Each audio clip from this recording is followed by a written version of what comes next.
à 30 km environ de la ville de Marrakech. Ce bassin permet l'irrigation de l'oliveraie qui l'entoure.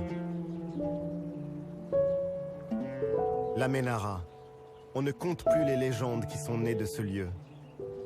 On raconte que le roi Moulay Ismaïl y aurait noyé nombre de ses conquêtes après les avoir séduites.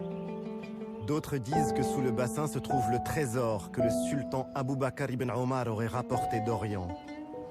Reste un lieu à part, loin de la folie du centre de Marrakech.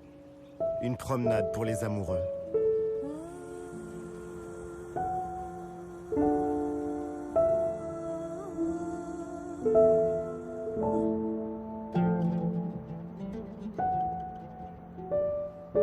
Marrakech a été fondée au XIe siècle par une femme, Zine ibn Fzawiya, l'épouse du roi Youssef ibn Teshfin qui rêve de conquête. Son mari parti en guerre, Zine ibn Fzawiya s'établit dans cette palmeraie au pied de l'Atlas. C'est elle qui en conçoit les tracés et qui administre ce qui est rapidement devenu une cité prospère.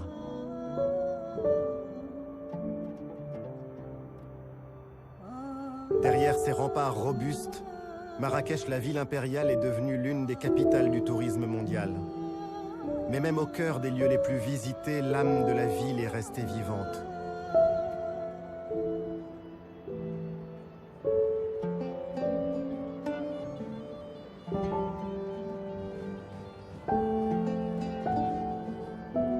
La place Jemaa el-Fna reste une scène de spectacle à ciel ouvert. Un lieu où s'entend encore le génie des conteurs, les rires, les prophéties des voyantes, où les discours sacrés côtoient les paroles profanes.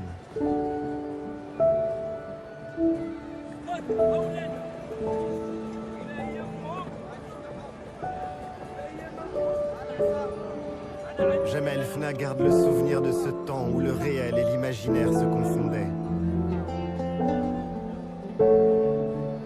L'UNESCO l'a classé patrimoine oral de l'humanité.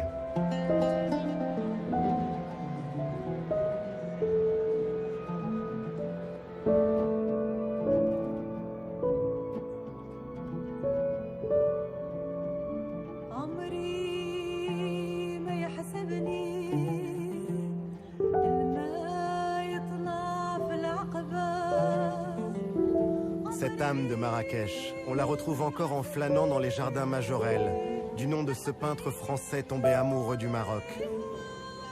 Passionné de botanique, il a créé un jardin qui est une œuvre d'art vivante en plein cœur de la ville. Il a aussi créé le bleu qui porte depuis son nom. Ce bleu outre-mer en écho au ciel de Marrakech.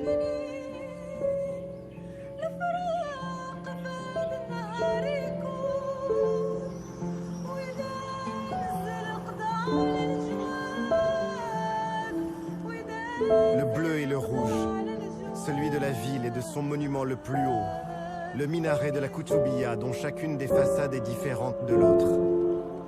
Il veille sur Marrakech depuis le XIIe siècle.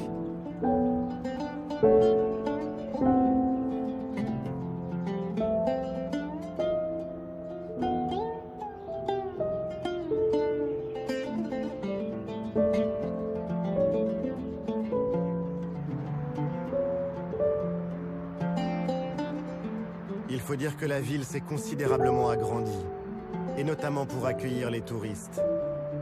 Ils sont près de 2 millions à venir chaque année, doublant la population de la ville.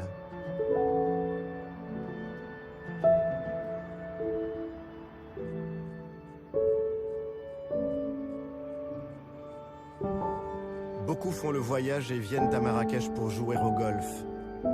C'est une chance pour l'économie en même temps qu'un pari écologique délicat, car cette ville aux portes du désert est mise au défi de l'eau.